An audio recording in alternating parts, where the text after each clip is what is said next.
Welcome back to the channel, guys. My name is Will Walker, and a year ago today, this sawmill got delivered from Oklahoma.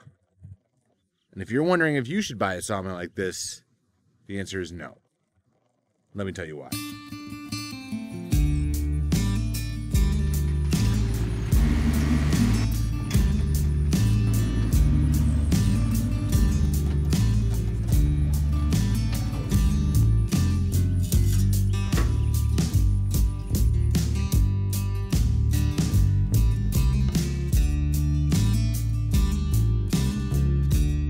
So I was about to film the intro to this video, and a perfect example of the stuff I was going to talk about just through this belt.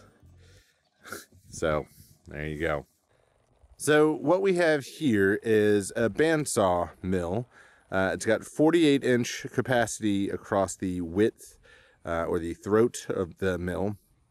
I think it can do 15 inches this way and about 20 feet this way, which is great in theory.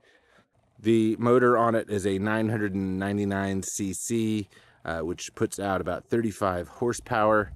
It's got a blade lube tank up here that I've totally replumbed with appropriately sized wire tubing. Sorry. So here's the tubing that came on the mill. The diameter is way too large.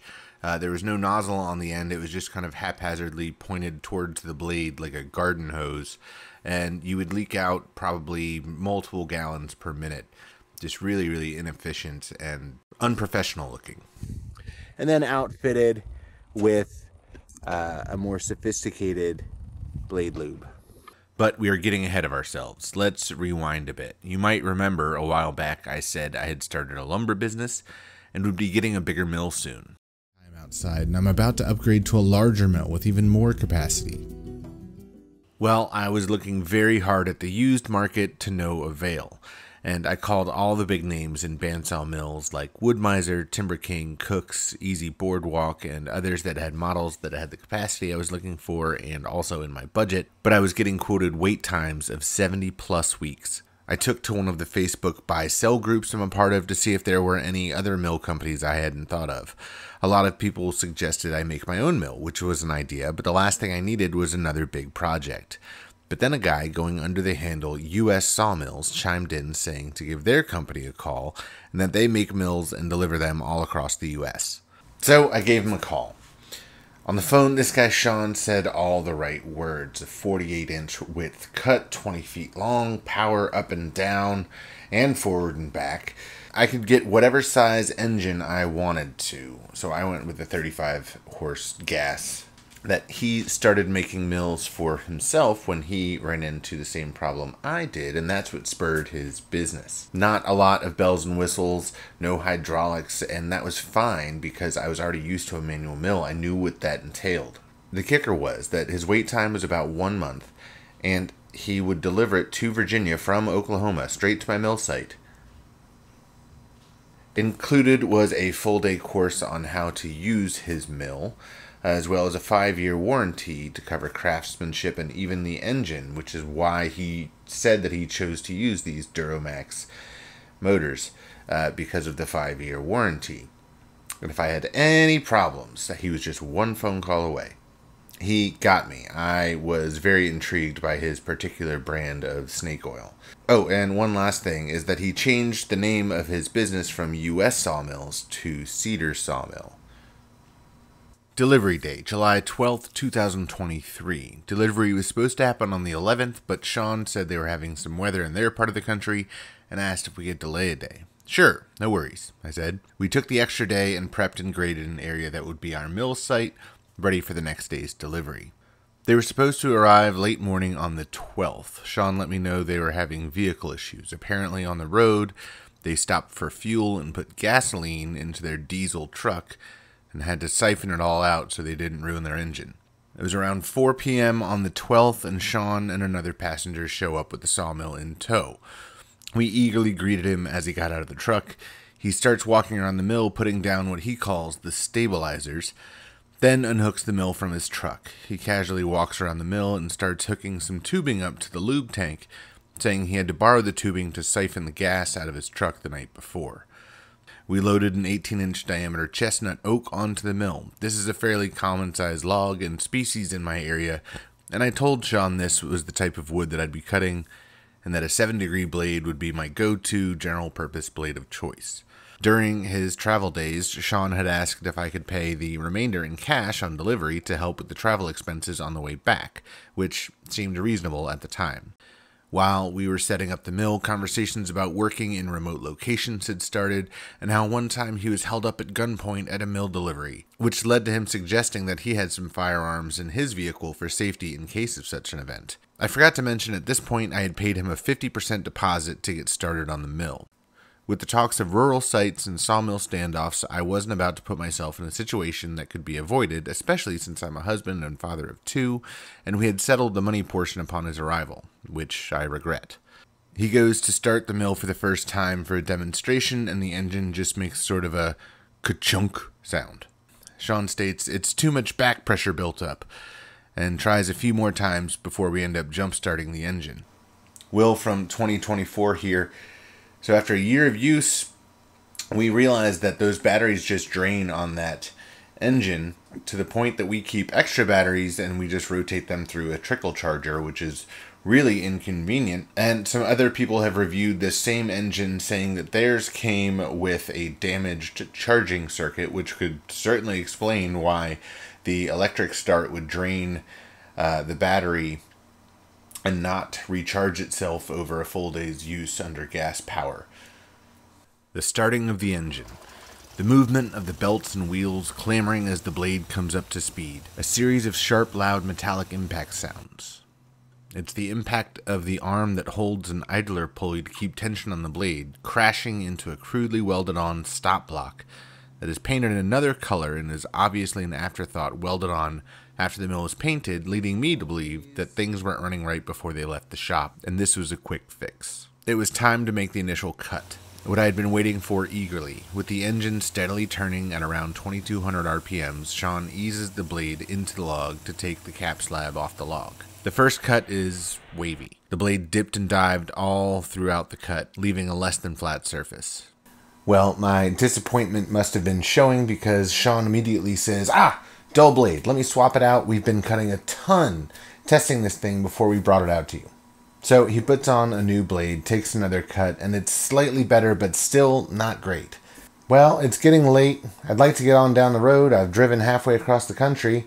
I've been here about 15 minutes, so good luck. I'll see you later. Watching the taillights disappear in the gravel dust and still kind of dazed from processing the fact that my new mill-shaped object was here, and it was a really odd experience to start, I decided I was going to make a few more deliberate test cuts. The next cuts immediately took a dive into the log. The blade isn't even pretending to track with the guides, like, bad. I start to panic and think maybe this blade got trashed too. Maybe it was a dirty log and the blade immediately dulled. Let's change the blade again. I go to remove the blade for the first time by myself. I find that the bearings that make up the guide system are blown. The shields have fallen off. Ball bearings are falling out. Just toast. Now, these bearings are essentially skateboard bearings, and my years of skating in my youth told me this was not the environment these bearings thrive in. But I've never made my own sawmill before, and maybe these bearings were special. So I texted and called Shawn right away. He had only been on the road for about 5 minutes. Maybe he would turn around and make things right. Nope. So there I was. Delivery day for a brand new sawmill. What I was left with was more of a sawmill-shaped object. The next day, I decided I'd get bearings on order to replace the blown ones. I went back to the mill to make sure I ordered the right inner and outer diameter-sized bearings. When I cleaned up the bearing mounts, I noticed that there was a distinct groove on the back plate where the blade had been making significant contact and was wearing a track. I raised concerns to Shawn with pictures, and he assures me this mill was cutting great in Oklahoma, but I'll send you another guide. I'll overnight it. Days go by, no tracking number, not a peep from this guy. I text him, call him, finally get a response. Got busy, guide is on the way. A few more days pass and a package shows up.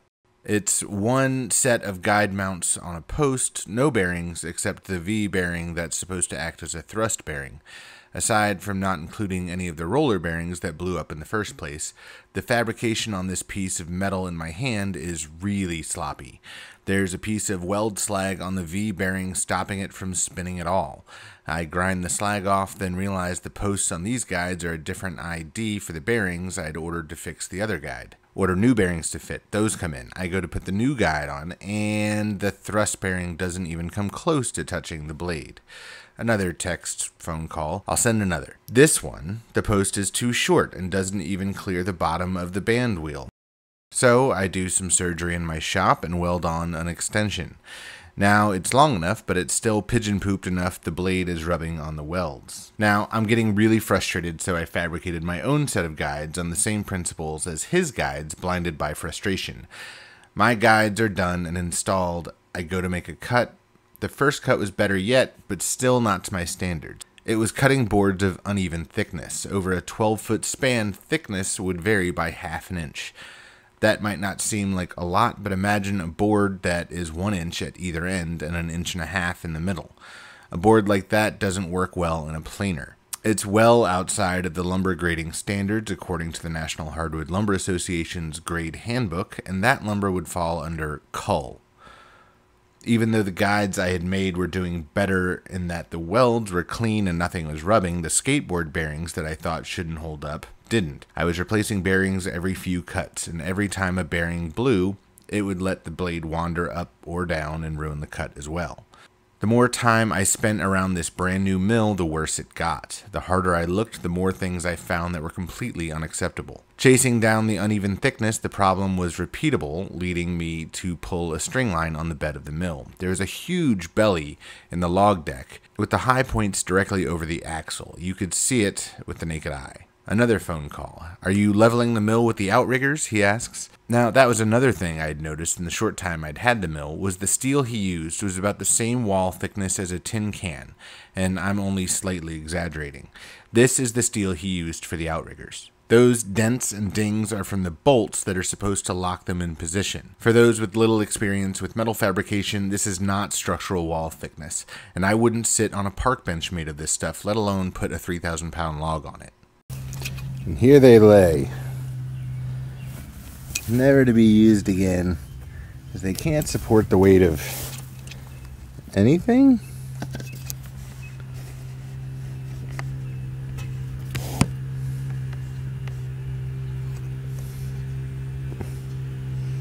The belly was in between the outriggers anyway, and the mill was deflecting under its own weight as the carriage traveled from front to back. "Well, we're going to have to bring you a new trailer," he says, "or if you have a fabrication shop near you, we can pay to have them fix it." Okay, so this video is becoming a lot longer than I wanted it to be, so let me try to truncate it some. The guide system showed up on the mill on day one, completely shot, unusable. Every effort from me to talk to Shawn about getting it fixed. He sent out 2 separate new guide posts, but with no bearings.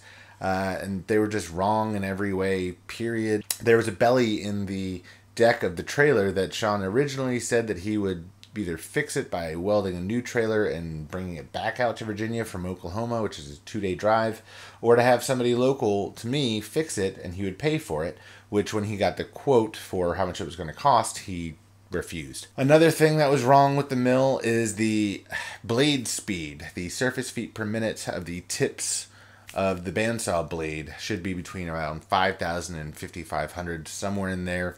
There's lots of articles and information on the best speeds for bandsaw blades in this application, and with the pulley sizes that came on the mill, they were running about 6,500 surface feet per minute, which is about 1,000 to 1,500 surface feet per minute faster than ideally you'd want it.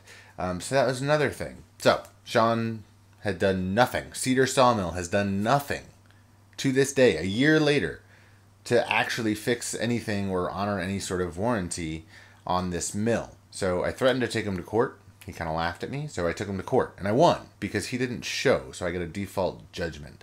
Now I get to try to collect on that judgment, and I'm still out the money that I'll probably never see because Cedar Sawmill, even though I won both against Cedar Sawmill and Shawn himself, he'll never pay. But now I'm out a lot of money. and I've got this sawmill shaped object sitting in the mill yard. What do I do? Well, I ponied up, and I did pay myself to have it fixed. I brought it to the welding shop that had adequate space and a flat spot to pull string lines and straighten the mill, and we reinforced it. And let me show you what we did and where we are now a year later. So you can see the welding guys are here, and they just dropped off the mill with all of the extra add-ons, beefing everything up. And I threw an old ash log on there, and it is dead flat now. So that was the post for the original blade guide, and this is the upgraded post system with the Cook's saw guides on it. We also added new heavier gauge steel bunks next to the old ones because the old ones were getting deformed with the weight of the logs. We added 8 of these 5,000-pound swivel farm jacks in lieu of the tin can style stabilizers. So I had to replace all of these. Had to replace this. Had to replace this. So this is the current state of the mill. New guides, newly reinforced rigid frame, new pulleys, new lumber scale, new jacks, new bunks. I still need to try to address the alignment of the motor to the pulleys so it will stop throwing belts. It needs new paint. I'll probably upgrade the DC motor controller, and I need to beef up the log clamping system, but at least it's making flat lumber now.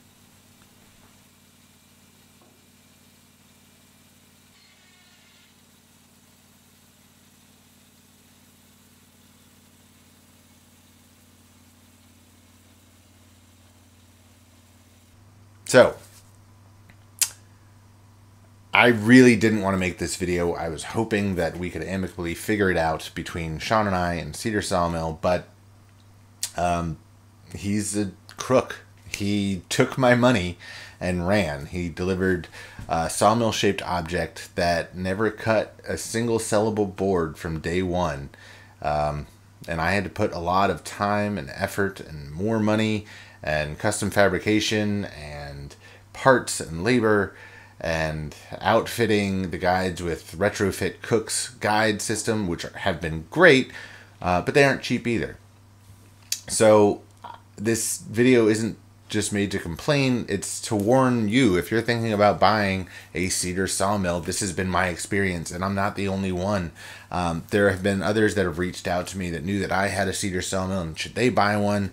And when I filed my lawsuit, there was another suit against him as well when we went to go file. So just use me as a cautionary tale. Do not buy one of these mills, no matter what Shawn says. Yeah,